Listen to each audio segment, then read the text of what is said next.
Go. Hi mga kabingkay. Good afternoon. Nandito kami ngayon sa Shopwise. Nagbili kami ng aming lulutuin bukas. Ay, sa Monday. Ito yung nabili namin o 2 kilong giniling.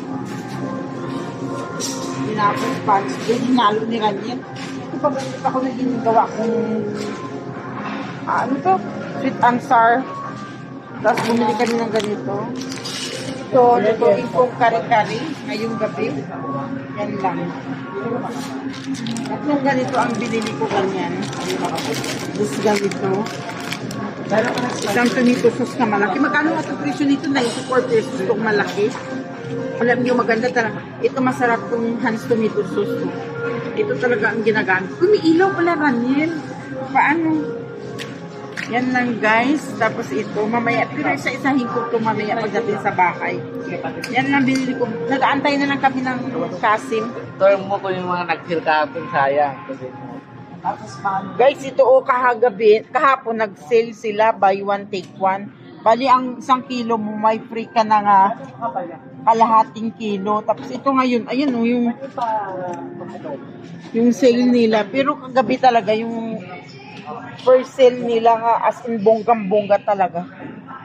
Ayun yung aking pinaslice ko na sa hilo ka na! Hilo, yan. Slice niya pang sweet and sour. Yan. Nag-sale sila kung gusto niyo pumunta kayo dito sa Shopwise guys kasi nag-sale pa sila. At saka bagong-bago talaga ang baboy nila dito. Yan o, mas lalo pag hapon ka nabibili bago ang baboy nila. Yan. Hindi ka magsisisi pag nagbili ka dito ng baboy kasi first talaga ang baboy nila at malinis at saka safe ang pamilya mo pag kumain ng baboy ng Shopwise. Mga baboy, ito naman kung gusto niyo mga bakat guys, oh. Yan, kaso ito mga imported to, oh. Wala silang local dito. Yung ito imported lahat to, oh. Mamaya, pagpunta kami doon, bibili kami ng manok ng 3 kilo. Ito yung ano nila. Yan, machine talagang ginagamit yung tenderizer nila sa beef nila, oh. Ito, na tenderizer lang sila para lumambot. Sa akin, kutsilyo lang ginagamit. Tapos yung pork sinigang nila guys, so bumili ka na 1 kilo, may free ka na 200 grams. Yan lang guys, mamaya naman. Good morning, katapos namin paninis ng kuko. Ako at si Madam, maaga-aga nagpaninis si Madam kasi Christmas party nila ngayon. Ay mamayang gabi. Ngayon ako, hindi ko alam kung anong gagawin ko. Hindi, joke lang. Kunin ko yung binili ko doon sa Shopwise nga po, 10 kilos na pork pata. Kasi bukas naman, ang lahat ng empleyado may party doon sa Metro Walk. Kaya bumili ako nung isang araw ng ng pork pata. 10 kilo. Kaya dadalhin nila para bukas lulutuin nila doon sa opisina kasi party ng mga empleyado bukas. Tran, open natin ang ref. Yan ang aming ref na walang laman. So guys, oh.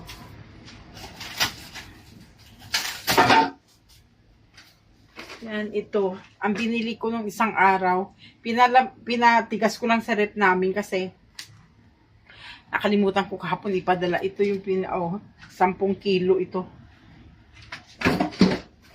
Para sa bukas pang luto niya, kari-kari.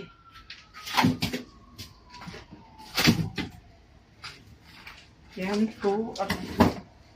Nagpalinis kasi kami ng kuko ni Madam, kaya matagal-tagal. 6.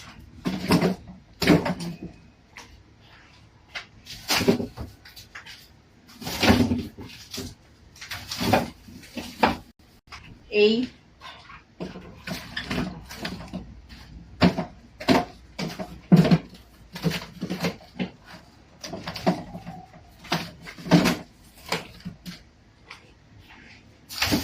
9, 10.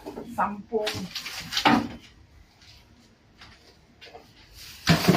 kilo ng pork pata. Itong masarap gawing kari-kari yan.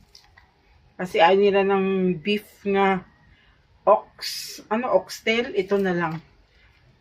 Pork pata. Ay, pork O, pork pata na lang. Yung, alam mo yung sa paa ng baboy. Yung maraming collagen yan. Ito ang binili ko kahapon. Ay, yung isang araw. Tapos dapat kahapon madala ko na kaso nakalimutan. Yan lang guys ang aking gagawin kasi magbukas ako ng plato. Pagka-uwi lang din ni Mary Ann Ashley kasi nagdinis ng kukunin madam kasi ngayon ang Christmas party nila. Ang kanyang costume is Morocco. Yan na kasi pinito ko ang dalhin niya ngayon. Ito ang dami. 10 kilo ito. Yan na muna guys. Maraming salamat. Mabalikan ko kayo mamaya kasi ako'y maglilinis ng bahay. Bye! Samahan niyo ako mag-vacuum guys.